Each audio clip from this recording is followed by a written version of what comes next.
ಇವತ್ತು ವಿಶೇಷವಾದಂಥ ಅದ್ಭುತ ವ್ಯಕ್ತಿ.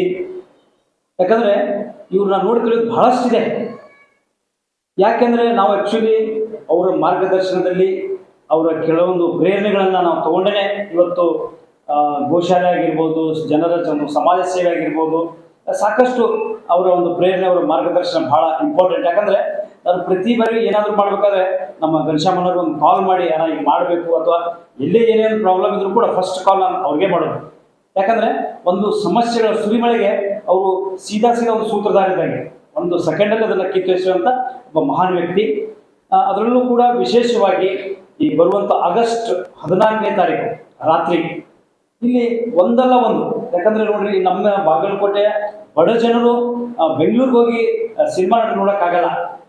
ಆ ಒಂದು ಉದ್ದೇಶ ಇಟ್ಕೊಂಡು ಅವ್ರದ್ದು ಯಾವುದೇ ಸ್ವಾರ್ಥ ಇರೋದ್ರಲ್ಲಿ ಆ ಬೆಂಗಳೂರಿಂದ ಕಲಾವಿದರು ಕರೆತರೋ ಉದ್ದೇಶ ನಮ್ಮ ಏರಿಯಾದಲ್ಲಿರುವಂಥ ಜನರು ಎಲ್ಲ ಕಲಾವಿದರು ನೋಡಬೇಕು ಮತ್ತು ಈ ಕಾರ್ಯಕ್ರಮ ಸಕ್ಸಸ್ ಆಗಬೇಕು. ಅದರ ಜೊತೆಗೆ ಒಳ್ಳೆ ಹೆಸರು ಮಾಡಿದಂಥ ಅದ್ಭುತ ಕಲಾವಿದರನ್ನೇ ಬರಮಾಡ್ಕೊಳ್ತಾರೆ. ಮತ್ತು ಆ ಕಲಾವಿದರ ವಿಶೇಷತೆ ಏನಂತಂದರೆ ಘನಶ್ಯಾಮನವರು ಒಂದು ಕಾಲ್ ಮಾಡಿದರೆ ಸಾಕು, ಅವರು ಇಮಿಡಿಯೇಟಾಗಿ ಬರುವಂಥ ವ್ಯಕ್ತಿಗಳನ್ನ ಬುಕ್ ಮಾಡ್ತಾರೆ. ಮತ್ತು ಈ ಬುಕ್ ಮಾಡೋದಂದರೆ ಅಪಾರ್ಥ ಮಾಡ್ಕೋಬೇಡಿ, ಅಂಥವ್ರನ್ನ ಕರೆ ತಂದು ಎಲ್ಲರನ್ನೂ ಪರಿಚಯಿಸಿ ಒಂದು ಒಳ್ಳೆಯ ಮಾರ್ಗದರ್ಶನ. ಯಾಕಂದರೆ ನೀವು ಕೂಡ ಈ ಥರ ಮಾಡಿರಿ, ನೀವು ಈ ಒಂದು ದಾರಿಯಲ್ಲಿ ನಡೀರಿ ಅನ್ನೋ ನಿಟ್ಟಿನಲ್ಲಿ ಇವತ್ತೇನು 14ನೇ ತಾರೀಕು ರಾತ್ರಿ ನಮ್ಮ ಚಲನಚಿತ್ರ ದಿಗ್ಗಜ ಅಂತ ಹೇಳ್ಬೋದು ಸಾಹಸಸಿಂಹ ವಿಷ್ಣುಜಿ ಅವರ ಅಳಿಯ ಇವತ್ತು ಅನಿರುದ್ಧ ಅವ್ರನ್ನ ಏನು ಬರಮಾಡ್ಕೊಳ್ತಾ ಇದ್ದಾರೆ. ಅದರ ಜೊತೆಗೆ ಇನ್ನೋರ್ವ ವಿಶೇಷವಾದಂಥ ವ್ಯಕ್ತಿ ಅಂತ ಹೇಳ್ಬೋದು ನಮ್ಮ ಅಶ್ವಥ್ ಸರ್ ಅವರು, ಅವ್ರ ಮಗ ಕೂಡ ಬರ್ತಾ ಇದ್ದಾರೆ. ಅದರ ಜೊತೆಗೆ ಇನ್ನು ಡಾಕ್ಟರ್ ರಾಜ್ಕುಮಾರ್ ಅನ್ನು ಎನಿಸ್ಬೇಕು. ಯಾಕಂದ್ರೆ ಕವಿರತ್ನ ಕಾಳಿದಾಸದಲ್ಲಿ ಒಂದು ಒಳ್ಳೆ ಭೋಜರಾಜರ ಪಾತ್ರ ಮಾಡಿದಂಥ ನಮ್ಮ ಶ್ರೀನಿವಾಸ ಮೂರ್ತಿ ಅವರು ಕೂಡ ಒಳ್ಳೆ ವಿಭಿನ್ನವಾದಂಥ ವಿಶಿಷ್ಟವಾದಂಥ ಒಬ್ಬರು ಕಲಾವಿದರು, ಅವ್ರನ್ನೂ ಕೂಡ ಬರಮಾಡ್ಕೊಳ್ತಾರೆ. ಅದ್ರ ಜೊತೆಗೆ ಇನ್ನು ಸಾಕಷ್ಟು ಈ ಪೋಸ್ಟರ್ ತಾವು ನೋಡ್ತಾ ಇದ್ದಾರೆ, ಸಾಧನೆಗೆದಂಥ ಸಾಧಕರನ್ನ ಬರಮಾಡಿಕೊಳ್ಳುವ ನಿಟ್ಟಿನಲ್ಲಿ ಈ ಒಂದು ವೈಷ್ಣವ ದೇವಿ ಕ್ರಿಯೇಷನ್ಸ್ ಬಾಗಲಕೋಟ್ ಅಷ್ಟೇ ಅಲ್ಲ, ಇದ್ರ ಜೊತೆಗೆ ಚಲನಚಿತ್ರ ಕೂಡ ನಿರ್ಮಾಣ ಮಾಡಿ ಆ ಚಲನಚಿತ್ರ ವಾಣಿಜ್ಯ ಮಂಡಳಿಗೆ ನಮ್ಮ ಉತ್ತರ ಕರ್ನಾಟಕದ ಎಕ್ಸಾಂಪಲ್ ನಂದೇ ಒಂದು ಕಥೆ ಹೇಳ್ತೀನಿ ನಿಮಗೆ. ನಮ್ಮ ನೈಟಿ ಬಿಡಿ ಮನೆಗೆ ನಡೆಯ ಸಿನಿಮಾ ಮತ್ತು ಬಿಡಲಾರೆ ಎಂದಿನ ಸಿನಿಮಾಗೆ ಸಬ್ಸಿಡಿ ಬರಬೇಕಾಗಿತ್ತು. ಆ ಸಬ್ಸಿಡಿಗೂ ಕೂಡ ನಾನು ಒಂದು ಕಾಲ್ ಮಾಡಿದಾಗ ಆ ಸಬ್ಸಿಡಿ ಭಾಳ ಈಸಿಯಾಗಿ, ಅಂದರೆ ನಮ್ಮ ಉತ್ತರ ಕರ್ನಾಟಕದಗೋಸ್ಕರ ಸಾಕಷ್ಟು ಶ್ರಮ ಪಡುವಂಥವ್ರು. ಮತ್ತು ಒಂದು ಹೇಳ್ಬೇಕಂದ್ರೆ ಇವರು ಒಳ್ಳೆಯ ಪ್ರಾಣಿ ಪ್ರಿಯರು. ಈ ಪ್ರಾಣಿ ಪ್ರಿಯರು ಹೇಗೆ ಅಂತಂದರೆ, ನಾವೆಲ್ಲ ನಾಯಿಗಳು ಬಂದರೆ ಕಲುಗಿತೀವಿ, ನಾಯಿಗಳು ಬಂದರೆ ಓಡಿಸ್ತೀವಿ. ಬಟ್ ಅವ್ರು ಬಂದರೆ ಎಲ್ಲ ನಾಯಿಗಳು ಅವ್ರ ಹತ್ರ ಬಂದು ದಿನ ಬೆಳಗ್ಗೆ ಮತ್ತು ಸಾಯಂಕಾಲ 2 ಟೈಮ್ ಅವ್ರಿಗೆ ಒಂದು ಊಟ ಭೋಜನ ವ್ಯವಸ್ಥೆ ಅದು ಎಲ್ಲೆಲ್ಲ ಏರಿಯಾಗಳಿದೆ, ಆ ಏರಿಯಾಗಳಿಗೆ ಹೋಗಿ ಅವರೇ ಸ್ವತಃ ಆ ಒಂದು ಭೋಜನವನ್ನು ಅವ್ರಿಗೆ ನೀಡಿ ನೋಡಿ, ಅವ್ರ ಗಾಡಿ ಹೋದರೆ ಸಾಕು ಆ ಸ್ಮೆಲ್ಲಿಂದ ಎಲ್ಲ ನಾಯಿಗಳು ಓಡಿ ಬರ್ತವೆ. ಅಂಥ ಒಂದು ವಿಶೇಷವಾದ ಈ ಒಂದು 4 ಪೋಸ್ಟರ್ಗಳು ದಯವಿಟ್ಟು ನಾವು ಇಲ್ಲೊಂದು ಬಿಡುಗಡೆ ಮಾಡೋಣ. ದಯವಿಟ್ಟು ಈ 4 ಪೋಸ್ಟರ್ ಅಂದರೆ 77ನೇ ಸ್ವಾತಂತ್ರ್ಯದ ಈ ಒಂದು ವಿಶೇಷವಾದಂಥ ಒಂದು ಕಾರ್ಯಕ್ರಮ ಅಂತ ಹೇಳ್ಬೋದು. 34ನೇ ಸೆಕ್ಟ್ರು, ಆ ಒಂದು ಸೆಕ್ಟ್ರಲ್ಲಿ ಕಾರ್ಯಕ್ರಮ ರಾತ್ರಿ ಒಂದು 8 ಗಂಟೆಗೆ ಸ್ಟಾರ್ಟ್ ಆಗಿ 12 ಗಂಟೆ ಒಂದು ಧ್ವಜಾರೋಹಣ ಮಾಡುವ ನಿಟ್ಟಿನಲ್ಲಿ ಈ ಒಂದು ಕಾರ್ಯಕ್ರಮ ಜರುಗುತ್ತೆ.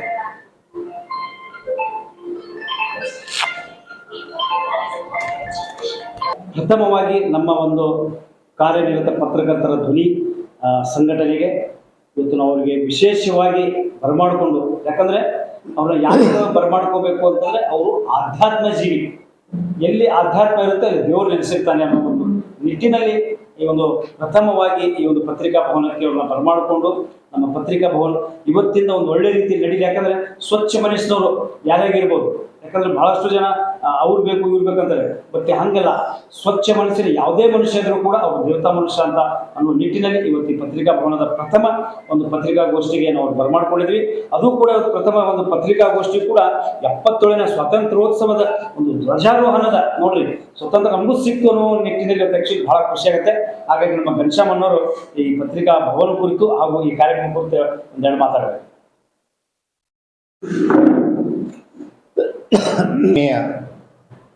ಪತ್ರಕರ್ತ ಬಂಧುಗಳೇ, ನಿಜವಾಗೂ ಖುಷಿ ಆಗ್ತದೆ.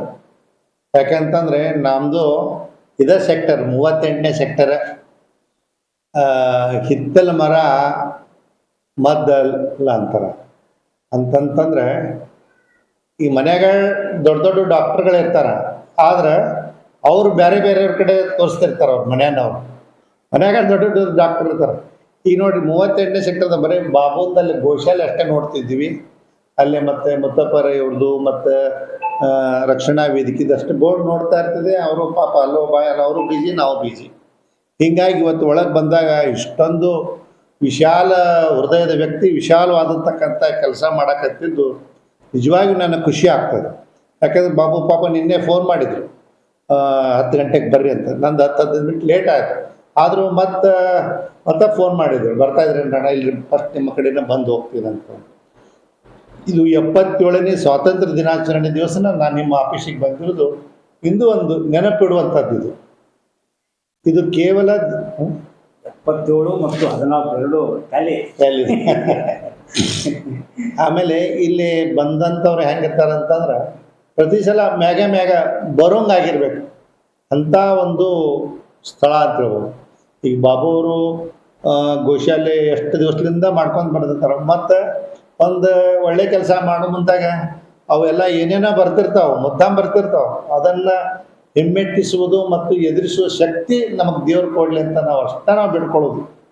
ಯಾಕೆ ಈ ಮಾತು ಹೇಳ್ತಾ ಇದ್ದೀನಿ ಅಂತಂದರೆ ಅದು ಬಾಬುಗೂ ಗೊತ್ತೈತಿ, ನಮಗೂ ಗೊತ್ತೈತಿ. ಯಾಕಂದರೆ ಅದು ಇನ್ನೊಂದು ಸಂದರ್ಭದಾಗ ನಾನು ಹೇಳ್ತೀನಿ. ಯಾಕಂತಂದರೆ ಇದು 77ನೇ ಸ್ವಾತಂತ್ರ್ಯೋತ್ಸವ ಬಾಗಲಕೋಟೆ ನವನಗರದಾಗ ಏನಾದರೂ ಒಂದು ಇರಲಿ. ಯಾಕಂದರೆ ಬರೀ ನಾವು ರೋಡು ಲೈಟು ಬಿಟ್ಟರೆ ಏನೇನು ಮನೋರಂಜನಾ ಕಾರ್ಯಕ್ರಮದ ಇಲ್ಲ. ಪಾಪ ಬೆಳಗ್ಗೆ ಎದ್ದು ಹುಡುಗರು ಶಾಲೆಗೆ ಹೋಗ್ಬಿಡ್ತಾರೆ, ರಾತ್ರಿ ಬರ್ತಾರೆ. ಹೀಗಾಗಿ ದುಡ್ಯಾಕೆ ಹೋಗಿರ್ತಾರೆ, ರಾತ್ರಿ ಬಂದು ಬಿಟ್ಟಿರ್ತಾರೆ. ಏನಾದ್ರು ಮತ್ತೆ ಬಾಬು ಹೇಳಿದಂಗೆ ಚಲನಚಿತ್ರ ನಟನ ಬರೀ ನಾವು ಧಾರಾವಾಹಿ ಒಳಗೆ ಸಿನಿಮಾದಾಗ ನೋಡಿರ್ತೀವಿ, ಅವ್ರಿಗೊಂದು ನೋಡ್ಬೇಕೆಂದು ಅಭಿಲಾಷೆ ಇರ್ತದೆ. ಅದು ಅಟ್ಲೀಸ್ಟ್ ಇಷ್ಟು ಸಮೀಪದಿಂದ ನೋಡಿದೀವಲ್ಲಪ್ಪ ಅಂತಂದು ಖುಷಿ ಆಗ್ತದೆ. ಒಂದು ನಮ್ಮ ಎಷ್ಟೋ ಜನ ಬಾಗಲಕೋಟೆ ಎಲ್ಲೈತಿ ಅಂತ ಕೇಳ್ತಾರೆ ಬೆಂಗಳೂರು ಮಂದಿ. ಅದಕ್ಕೆ ಬಾಗಲಕೋಟೆ ಎಲ್ಲೈತಿ ಅಂತ ತೋರ್ಸಕ್ಕೆ ಒಂದು. ಎರಡನೇದು ದೇಶದ ಅಭಿಮಾನ ಎಲ್ಲರಲ್ಲೂ ಬೇಕು. ಯಾಕಂತಂದರೆ ಇಲ್ಲಿ ಪ್ರತಿಯೊಬ್ಬರು ಅತ್ಯಂತ ಉತ್ಸಾಹದಿಂದ ಪಾಲ್ಗೊಳ್ತಾ ಇದ್ದಾರೆ. ಕಳೆದ 30 ವರ್ಷಗಳಿಂದ ನಾವು ಈ ಒಂದು ಮಧ್ಯರಾತ್ರಿ ಧ್ವಜಾರೋಹಣೆ ಮಾಡ್ತಾ ಇದ್ವಿ. ವಿಶೇಷವಾದ ವ್ಯಕ್ತಿಗಳನ್ನು ಕರೆಸಿರ್ತೀವಿ. ಅಲ್ಲಿ ಯಾವುದೇ ಒಂದು ಗೊಂದಲಕ್ಕಾಗಲಿ, ಪ್ರಚೋದನಾ ಭಾಷಣ ಆಗಲಿ ಯಾವುದೇ ಥರದಲ್ಲಿ ಇರುವುದಿಲ್ಲ. ಅಲ್ಲೇ ಪ್ರತಿಯೊಬ್ಬರಿಗೂ ದೇಶದ ಬಗ್ಗೆ ಒಂದು ಮೈ ತುಂಬಿ ನಾನು ಕೂಡ ದೇಶದ ರಕ್ಷಣೆ ಮಾಡಬೇಕು, ಸಮಾಜಕ್ಕೆ ಕೆಲಸ ಮಾಡಬೇಕು, ನನಗಂತರ ದೇಶಕ್ಕೆ ಕಾಯಕ್ಕೆ ಒಂದು ಅವಕಾಶ ಕೊಡಲಿಲ್ಲ ದೇವರು. ಅಟ್ಲೀಸ್ಟ್ ನಾವು ನಮ್ಮ ಏರಿಯಾದಾಗ ನಮ್ಮ ಊರಾಗ ನಾವು ಒಂಥರ ಸೈನಿಕರೇ ಅಂತಂದ್ರೆ ಬರೀ ಗಡಿಭಾಗ ಕಾಯುವಂಥದ್ದಲ್ಲ. ಇಲ್ಲಿ ಏನಾರ ಅನ್ಯಾಯ ಆದಾಗ ಅದರ ವಿರುದ್ಧ ಹೋರಾಟ ಮಾಡೋದು ಅದೊಂಥರ ನಾವು ಕೂಡ ಒಂದು ಸೈನಿಕರಿದ್ದಂಗೆ. ಹೀಗಾಗಿ 77ನೇ ಸ್ವಾತಂತ್ರ್ಯೋತ್ಸವ ನವನಗರದ 34ನೇ ಸೆಕ್ಟರ್ GSC ಗುಡಿ ಹತ್ರ ಭಾಳ ವಿಜೃಂಭಣೆಯಿಂದ ಪ್ರತಿ ವರ್ಷವೂ ಕೂಡ ನಡೀತಾ ಇದೆ. ಆ ಹಬ್ಬ ನೋಡಲಿಕ್ಕೆ ಬರೀ ಬಾಗಲಕೋಟೆ ನವನಗರ ವಿದ್ಯಾಗಿರಿ ಅಲ್ಲ, ಬೇರೆ ಬೇರೆ ಊರಿಂದ ಬರ್ತಾ ಇದ್ದಾರೆ ಜನ. ಇಲ್ಕಲ್ಲಿಂದ, ಹೊರಗೂರಿನಿಂದ, ಗುಳೇದಕುಟ್ಲಿಂದ. ನೀವು ನಂಬೋದು ಬಿಡ್ಬೋದು, ನಾಳೆ ಅದು ನಿಮ್ದು ಕ್ರೌಡ್ ನೋಡಿದ್ರೆ ನಿಮ್ಗೆ ಅಲ್ಲೇ ಗೊತ್ತಾಗ್ತದೆ. ಅಲ್ಲೇ ನಾವು ಮುದ್ದಾಮ್ ಅಲ್ಲೇ ಮಾಡಾಕತ್ತೀವಿ. ಯಾಕಂತಂದ್ರೆ ಅದ್ರದ್ದು ಮಜಾನ ಬೇರೆ ಇಲ್ಲ. ಎಲ್ಲ ಈ ಸರ್ಕಲ್ ಬಂತಂದ್ರೆ ಅದು ಅವಾರ್ಡ್ ಆಗ್ಬಿಡ್ತದೆ. ಅಲ್ಲಿ ಅವಪ್ಪ ಇನ್ನೇನು ಮಾಡ್ತಾನೆ, ಅಲ್ಲೇ ಇನ್ನೊಬ್ಬ ಏನು ಮಾಡ್ತಾನೆ. ಆ ಸಂಧಿ ಒಂದು ಡೆಲ್ಲಿ ಒಳಗೆ ಸಂಧಿ, ಬಾಂಬೆ ಒಳಗೆ ಸಂಧಿ ಇರ್ತಾವಲ್ರಿ, ಹಿಂಗೆ ಉದ್ದಕ್ಕೆ ಅದ್ರದ್ದು ಒಂದು ಖುಷಿನ ಬೇರೆ ಅದು. ಹೀಗಾಗಿ ಒಂದು ಬಾಗಲಕೋಟೆ ಎಲ್ಲೈತೆ ಅನ್ನೋದು ತೋರ್ಸಾಕಾಯ್ತು, ನಮ್ಮ ಧ್ವಜದಾಯಿತು. ಮತ್ತು ಇಂಥ ಒಂದು ಅದ್ಭುತವಾದಕ್ಕಂಥ ಕಾರ್ಯಕ್ರಮಕ್ಕೆ ನಮ್ಮ ಅಧ್ಯಕ್ಷತೆಯನ್ನು PH ಪೂಜಾರ್ ಸಾಹೇಬರು, ವಿಧಾನ ಪರಿಷತ್ ಸದಸ್ಯರು, ಅವರು ಅಧ್ಯಕ್ಷತೆಯನ್ನು ವಹಿಸ್ತಾ ಇದ್ದಾರೆ. ರಾಜ್ಯಸಭಾ ಸದಸ್ಯರಾದಂತಕ್ಕಂಥ ನಾರಾಯಣ ಸಾಬ್ ಹಾಂಡಿಗೆ ಅವರು ಧ್ವಜಾರೋಹಣೆಯನ್ನು ಮಾಡ್ತಾ ಇದ್ದಾರೆ. ಜೊತೆಗೆ ನಮ್ಮ ಬಾಬು ಅವ್ರು ಹೇಳಿದಂಗೆ ಒಂದು ಜೊತೆಯಲ್ಲಿ ನಮ್ಮ ಅನಿರುದ್ಧ ಅವರು, ನಾನು ಬರೀ ವಿಷ್ಣುವರ್ಧನ್ ಅವರ ಹಳೆಯ ಜೊತೆ ತಿಳ್ಕೊಂಡಿದ್ದೆ. ಅವರೊಂದೊಂದು ಬಯೋಡೇಟಾ ಕಳ್ಸ್ಯಾರ. ಆ ಬಾಬುಗೊಂದು ಕೊಡ್ತೀನಿ, ಭಾಳ ಅದ್ಭುತ ಅದ. 16 ಪುಟ ಕಳ್ಸ್ಯಾರ. ಮರಾಠಿ ಒಳಗೆ, ಕನ್ನಡ ಒಳಗೆ ಏಕ ಪಾತ್ರಗಳು ನಾಟಕಗಳನ್ನು ಮಾಡಿದ್ದಾರೆ. ಸಿನಿಮಾ ನಿರ್ದೇಶಕರು ಮಾಡ್ಯಾರ, ನಿರ್ಮಾಪಕರು ಮಾಡ್ಯಾರ. ಅವರು ಬಾಳೆ ಬಂಗಾರ ಅಂತಂದು ರಾಷ್ಟ್ರ ಪ್ರಶಸ್ತಿ ತೊಗೊಂಡಿದ್ರು ಅವರು. ಇಂಥ ಅದ್ಭುತ ವ್ಯಕ್ತಿನ ಕರ್ಸಾಕತ್ತಿದ್ದು ನನಗೆ ಆಮ್ಯಾಗ ಗೊತ್ತಾಗ್ತದೆ, ಭಾಳ ಖುಷಿ ಆಯ್ತದೆ. ಮತ್ತು 500ಕ್ಕಿಂತ ಹೆಚ್ಚು ನಟಿಸಿರುವಂತಕ್ಕಂಥ ಶ್ರೀನಿವಾಸ ಮೂರ್ತಿಯವರು, ಆ ಬಾಬು ಅವ್ರು ಹಿಡಿದಂಗೆ ಕೈರತ್ನ ಕಾಳಿಸ, ದಸದ ಭೋಜರಾಜನ ಪಾತ್ರ ಒಳಗೊಂಡಂತೆ ಮತ್ತು ಈಗೂ ಕೂಡ ಧಾರಾವಾಹಿಗಳಲ್ಲಿ ನಾವೆಲ್ಲ ನೋಡ್ತಾ ಇದ್ವಿ. ಶ್ರೀನಿವಾಸ ಬರ್ತಾ ಇದ್ವಿ. ಮತ್ತು ಸ್ವಾಭಿಮಾನದ ಬದುಕು ಹ್ಯಾಂಗೆ ಬದುಕಬೇಕು ಅನ್ನುವಂಥದ್ದನ್ನು ನಾವೇನಾರ ಆಟೋ ನಡೆಸಿದ್ರೆ ಟಮ್ ನಡೆಸಿದ್ರೆ ನಮ್ಮದು ಮರ್ಯಾದೆ ಕಮ್ಮಕ್ಕೈತೆ ಅನ್ನೋದು ಅದು ಸುಳ್ಳದು. ಯಾವ ದುಡ್ಕೊಂಡ್ ತಿಂತಾನ ನಿಜವಾದ ಶ್ರೀಮಂತ ಅವ, ಅದು ಕಸ ಹುಡುಗೋದಿರಲಿ, ಒಂದು ಟಮ್ ಹೊಡಿಯೋದಿರಲಿ, ಟ್ಯಾಕ್ಟರ್ ಹೊಡೋದಿರಲಿ. ಈ ಶಂಕರ ಅಶ್ವಥ್ ಅಂತಂದ್ರೆ ಅವ್ರದ್ದು ನಿಕ್ ನೇಮ್, ನಿಜವಾದ ಹೆಸರು ಅವ್ರದ್ದು ರವಿಕುಮಾರ್. ಅವರು ಅಶ್ವಥ್ ಅಂತಂದು ಅವರು 500,000 ಪಿಕ್ಚರ್ಗಿಂತ ಹೆಚ್ಚು ಮಾಡಿದ್ದಾರೆ ಅಂಥವರು. ಶಂಕರ್ ಅಶ್ವಥ್ ಅವರು ನಮ್ಮ ಇಂಗಳೇ ಮಾರ್ಗ ಸಿನಿಮಾದಾಗ ಒಂದು ಒಳ್ಳೆ ತಹಸೀಲ್ದಾರ್ ಪಾತ್ರ ಮಾಡಿದ್ದಾರೆ. ಅವರು ಕೂಡ ಒಂದು ಟ್ಯಾಕ್ಸಿ ಚಾಲಿಸ್ತಾರೆ, ಓಲೋ, ಹೊಟ್ಟೆ ಉಪಜೀವನಕ್ಕಾಗಿ. ಮತ್ತು ಈಗ ಮೈಸೂರು ರೋಡಿಗೆ ಒಂದು ಒಳ್ಳೆ ಹೋಟೆಲ್ ಓಪನ್ ಮಾಡ್ಯಾರ. ಸ್ವತಃ ಅವರು ಹೆಮ್ಮೆಯಿಂದ ಹೇಳ್ತಾರೆ, ಅವರು ನಾನೇ ಕುಕ್ ಮಾಡ್ತೀನಿ, ನಾನೇ ಬಡಿಸ್ತೀನಿ. ದುಡಿಯೋದು ಬೇರೆ, ಪರದೆ ಮ್ಯಾಗಿರೋದು ಬೇರೆ. ದುಡಿದು ತಿನ್ನಕ್ಕೆ ಯಾರು ಏನು ಬ್ಯಾಡ ಅನ್ನೋಂಗಿಲ್ಲ. ಯಾರು ದುಡಿದು ತಿಂತಾರೆ ನಿಜವಾದ ಶ್ರೀಮಂತರು ಅವ್ರಂತಂದು ನನ್ನ ಒಂದು ವ್ಯಾಖ್ಯಾನ ಮತ್ತು ಅನೇಕ ಜನರ ವ್ಯಾಖ್ಯಾನ. ಅಂತ ಶಂಕರ್ ಅಶ್ವಥ್ ಅವರು ಬರ್ತಾ ಇದ್ದಾರೆ. ಜೊತೆಗೆ ಕಲ್ಲೇಶ್ ಅಂತಂದು ಅನೇಕ ಒಂದು ಪ್ರತಿಭಾವಂತರು ಅವರು ಕೂಡ ನೋಡ್ರಿ KSRTC ಕಂಡಕ್ಟರ್ ಅವರು. ಹ್ಯಾಂಗೆ ರಜನಿಕಾಂತ್ ಅವರು ಮತ್ತು ಕೋಮಲ್ ಅವರು ಎಲ್ಲ ಕಂಡಕ್ಟರ್ ಆಗಿದ್ದರು. ಅವರು ಕೂಡ ಅವರು ವಿಷ್ಣುವರ್ಧನ ಕಟ್ಟ ಅಭಿಮಾನಿಯವರು. ಮತ್ತು ನಮ್ಮ ಸಿನಿಮಾದಾಗ ಕೂಡ ಅವರು ಭಾಗವಹಿಸಿದ್ದಾರೆ. ಅವರು ಕೂಡ ಅವ್ರು ನೋಡ್ರಿ ಕೆಂಗುಲಾಬಿ ಕಲ್ಲೇಶ್ ವರ್ಧನ್ ಅಂತ ಹೆಸರಿಟ್ಕೊಂಡಿದ್ದಾರೆ. ಅವ್ರದ್ದು ಒಂದು ಅಭಿಮಾನ. ಈ ಥರ ಒಂದು 4 ವಿಶೇಷ ವ್ಯಕ್ತಿಗಳಾದರೆ ನೆಕ್ಸ್ಟ್ ಏನೈತಿ, ನಮ್ಮ ವಿಶೇಷ ಸಾಧಕರಂತಂದು ಪ್ರತಿ ವರ್ಷ ನಾವು ಬರೀ ಸಿನಿಮಾದವ್ರಿಗೆ ಬೇಡ, ವಿಶೇಷ ಚೇತನದಾಗ ನಾನು 30 ವರ್ಷ ಕೆಲಸ ಮಾಡಿದ್ದಕ್ಕೆ ಅವ್ರಿಗೂ ಒಂದು ಪ್ರತಿ ವರ್ಷ ಒಂದು ಇಬ್ಬಿಬ್ಬರು ಕರೆಸ್ಬೇಕಂತಂದು ನಮ್ಮ ಬಾಗಲಕೋಟೆ ಪ್ರಖ್ಯಾತ ವೈದ್ಯಕೀಯ ಆಕೆ SSLC ಒಳಗೂ ರ್ಯಾಂಕ್, ಸೆಕೆಂಡ್ PUC ಒಳಗೂ ರ್ಯಾಂಕ್, CET ಒಳಗೂ ರ್ಯಾಂಕ್, MBBS ಒಳಗೂ ರ್ಯಾಂಕ್, MD ಒಳಗೂ ರ್ಯಾಂಕ್, 2 ಕಾಲಿಲ್ಲದ ಹೆಣ್ಮಗಳು ನಮ್ಮ ಬಾಗಲಕೋಟೆ ಡಾಕ್ಟರ್ ಮಹೇಜಬೀನ್ ಮದರ್ಕರ್ ಅಂತಂದು ನಾವು MS ಮದರ್ಕರ್ ಅಂತ ಅಂತೀವಿ. ಹೀಗಾಗಿ ಅವ್ರಿಗೂ ಕೂಡ ನಾವು ಆಹ್ವಾನ ಮಾಡಿದ್ದೀವಿ. ಜೊತೆಗೆ ನಮ್ಮ ಶಿವಾನಂದ ಗುಂಜಾಳ್ ಅಂತಂದು ಅಂಗವಿಕಲರಿಗೆ ಕ್ರಿಕೆಟು ಮತ್ತು ಅಥ್ಲೆಟಿಕ್ಸ್ ಅಂತಾರಾಷ್ಟ್ರೀಯ ಮಟ್ಟಕ್ಕೆ ಹೋಗೋರಿಗೆ ಅವ್ರಿಗೊಂದು ಕೋಚಿಂಗ್ ಕೊಡಕತ್ತಾರ.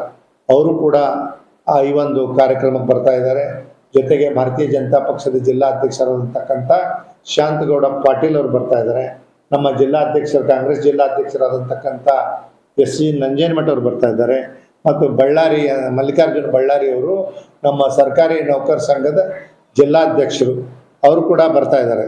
ಮತ್ತು ಇದ್ರಾಗ ಪಾಪ ಒಂದು ನಮ್ಮ ಅಮೀನ್ಗಢದ ಕರೆದಂಟು ಪ್ರತಿ ವರ್ಷ ಕೂಡ ಆ ಗೆಸ್ಟ್ಗಳು ಇದ್ದವ್ರಿಗೆ ಎಲ್ಲರಿಗೂ ಒಂದು ದೊಡ್ಡ ದೊಡ್ಡ ಪ್ಯಾಕ್ ಕೊಡ್ತಾರೆ. ಅವರು ಅದು ದೊಡ್ಡ ಮನಸ್ಸದು. ಒಂದು ಪ್ಯಾಕ್ ಏನಿಲ್ಲಪ್ಪ ಅಂತಂದ್ರು ನನಗೆ ತಿಳಿದ ಮಟ್ಟಿಗೆ ಒಂದು 2,500-3 ಸಾವಿರ ರೂಪಾಯಿದ್ದು. ಅದೊಂದು 25, 30, 50 ಮಂದಿ ಕೊಡ್ತಾರೆ. ನಾವು ಕೂಡ ಅವ್ರ ಅಭಿಮಾನದಿಂದ ಹೆಸರು ಹಾಕ್ಕೊಂಡಿದ್ವಿ. ಬೈ ಮಿಸ್ಟೇಕ್ ಅದು ಕಾರಣಾಗ ಆಗೈತಿ. ಆದರೂ ಕೂಡ ಅವ್ರದ್ದು ಫೋಟೋ ಅಷ್ಟ ಬಂದದ. ಅವ್ರಿಗೂ ಕೂಡ ನಾನು ನಿಮ್ಮ ಕಾರ್ಯಕ್ರಮ ಮಾಡೋದ ಒಂದು ದೊಡ್ಡಗಾದ್ರಿ, ಅದನ್ನ ಹೆಸರಿಗೆ ನಾನು ಬಯಸಂಗಿಲ್ಲ ಅಂತಂದರು. ನಮ್ಮ ಡಾಕ್ಟರ್ ದೇವರಾಜ್ ಪಾಟೀಲ್ರು ಭಾಳ ಮಕ್ಕಳ ತಜ್ಞರು. ಅವ್ರಿಗೂ ಒಬ್ಬೊಬ್ರಿಗೊಂದು ಅವಕಾಶ ಕೊಡಬೇಕು. ಯಾಕಂತಂದರೆ ಅವ್ರದ್ದೇ ಅಂತಂದ್ರೆ ಧ್ವಜಾರೋಹಣ ಅಂತಂದ್ರೆ ಬರೀ ಪಾರ್ಟಿ ಮಾಡೋದು, ಮಕ್ಕಳದು, ಅವತ್ತು ಒಂದು ಕೇಕ್ ಕಟ್ ಮಾಡೋದು ಅಂತ ಇರ್ತೈತಿ. ಈ ಥರ ಭಾಗವಹಿಸಿದಾಗ ನಾವು 100 ಮಂದಿ ಒಳಗೆ ಕರೆಸಿದ್ದೀವಿ ಅಂತಂದ್ರೆ 10 ಮಂದಿರ ಇಂಥ ಒಂದು ಭಾವನೆಗಳನ್ನು, ಇಂಥ ಕಾರ್ಯಕ್ರಮ ಅವ್ರವ್ರ ಏರಿಯಾದಾಗ ಮಾಡಿದ್ರೆ ನಮಗೂ ಕೂಡ ಒಂದು ಮಾಡಿದ್ದಕ್ಕೆ ಒಂದು ಖುಷಿ ಆಗ್ತದೆ. ಈ ಹಿನ್ನೆಲೆಯಲ್ಲಿ ನಾವು ಪ್ರತಿ ವರ್ಷವೂ ಕೂಡ ಅತ್ಯಂತ ವಿಜೃಂಭಣೆಯಿಂದ ಮಾಡ್ತಾಯಿದ್ವಿ. ಜೊತೆಗೆ ನಮ್ಮ ಸಾನ್ನಿಧ್ಯಗಳು, ನಮ್ಮ ಭುಯಿಮಠ ಅಜ್ಜವ್ರು ಬರ್ತಾ ಇದ್ದಾರೆ, ಕಮ್ಮತ್ಗಿ ಹುಚ್ಚೇಶ್ವರ ಮಠದ ಅಜ್ಜವ್ರು ಬರ್ತಾ ಇದ್ದಾರೆ, ಕನಕಪೀಠದ ಗುರುಗಳು ಬರ್ತಾ ಇದ್ದಾರೆ, ಸುರಗೇರಿ ಬೆಟ್ಟದ ನಮ್ಮ ಲಕ್ಷ್ಮಣ ಗುರುಗಳು ಸ್ವಾಮಿಗಳು ಬರ್ತಾ ಇದ್ದಾರೆ, ಮತ್ತು ನಮ್ಮ ಅಂಕಲ್ಗಿ ದೊಡ್ಡಪ್ಪ ಅಜ್ಜವರು ಮಗ ಕೂಡ ಸಾನ್ನಿಧ್ಯ ಮಾಡೋದು. ಎಲ್ಲರೂ ಮತ್ತಲ್ರಿ 1-2 ಸ್ವಾಮಿಗಳು ಕರೆಸಿದ್ರೆ ಇನ್ನೂ ನಮ್ಮದು ಯಾವಾಗ 2-3 ಮಾಡಾಕತ್ತೀವಿ. ಈಗ 5 ಸ್ವಾಮಿಗಳು ಈ ಸರ್ ನೀನು ಮಾತಾಡೋಕೆ ಬರೋಂಗಿಲ್ಲ ಮರ, ನಾವು ನೋಡೋಕೆ ಬರ್ತೀವಿ ಅಂತ ಅವರೇ ಫೋನ್ ಮಾಡಿ ನಾವು ಏನೋ ತಿಳ್ಕೊಂಡಿದ್ದೀವಿ, 4 ಮಂದಿ ಕೂಡಿ ಆರಿಸ್ತಾರ ರಾತ್ರಿ 12 ಗಂಟೆ ಅಂತಂದ್ರೆ ಯಾರ್ಯಾರೋ ಮಾಡ್ತಾರೆ ನಮ್ಮ ತಲೆಯಾಗಿತ್ತು. ಬಟ್ ಇದು ಭಾಳ ಮಂದಿ ಹೇಳಕತ್ತಾರ, ಅದು ನೋಡೋದ ಒಂದು ಸೌಭಾಗ್ಯ ಅಂತ. ಹೀಗಾಗಿ 5 ಮಂದಿ ಸಾನ್ನಿಧ್ಯನ ಅದು ಮಧ್ಯರಾತ್ರಿ ಒಳಗೆ ಬರ್ತಾರ ಅಂತಂದ್ರೆ ನಿಜವಾಗಿಯೂ ಖುಷಿ ಆಗತ್ತೆ. ಇಂಥ ಎಲ್ಲ ಕಾರ್ಯಕ್ರಮಕ್ಕೆ ತಾವು ಕೂಡ ಬಂದು ಈ ಕಾರ್ಯಕ್ರಮದಲ್ಲಿ ಭಾಗವಹಿಸಿ ನೀವು ಕೂಡ ಭಾರತದ ಏನು ನಾವು ಉತ್ಸಾಹದಲ್ಲಿ ಅರ್ಥಪೂರ್ಣ ಆಚರಿಸೋದು, ತಾವು ನಮ್ಮ ಭಾರತದ ಪ್ರಜೆಯಾಗಿ ಪತ್ರಕರ್ತರನ್ನು ಒಬ್ಬ ಪ್ರಜೆಯಾಗಿ ಒಬ್ಬ ದೇಶಭಕ್ತರಾಗಿ ಪಾಲ್ಗೊಳ್ರಿ ಅಂತಂದು ಈ ಒಂದು ಮುಖಾಂತರ ನಿಮಗೆ ನಾನು ವಿನಂತಿ ಮಾಡ್ಕೊತಾ ಇದ್ದೀನಿ. ಇವತ್ತು ಬಾಬು ಅವರು ನಿಮ್ಮೆಲ್ಲರ ಸಮ್ಮುಖದಲ್ಲಿ ಈ ಒಂದು ಸಂಸ್ಥೆ ಕರೆಸಿ ನಮ್ಮ ಬಗ್ಗೆ 2 ಹಿತ ನುಡಿ ಮಾತಾಡಿ ನಮಗೆ ಸನ್ಮಾನ ಮಾಡಿದ್ದಕ್ಕೆ ಅವರಿಗೆ ತುಂಬ ಋಣಿ ಕೂಡ ಹೇಳಿಕ್ಕೆ ನಾನು ಇಷ್ಟಪಡ್ತಾ ಇದ್ದೀನಿ.